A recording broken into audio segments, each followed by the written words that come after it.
This is a wall mount for Woodpecker's joint bridge set. It'll be very similar to the box clamp wall mount. This back piece is 1/2 inch Baltic birch. It's 19¼ inches long and 9 inches high.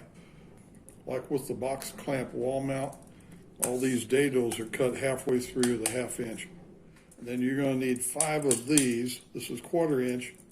That's 1.5 inches wide, and they are 8.5 inches long. These are 1 3/4 wide, and they are 8 5/8 long.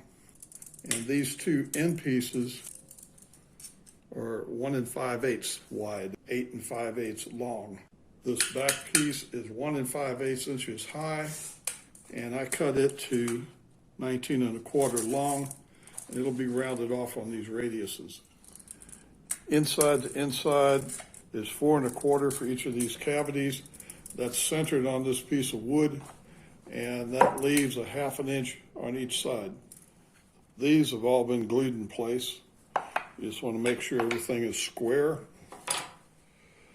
There's a 1/4 inch clearance side to side, and when these are in place, maybe a little more than 1/8.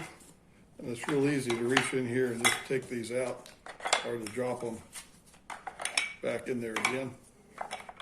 And then they're out of the way on the wall, not taking up drawer space. Now I just need to glue these in place, sand it, and put a finish on it.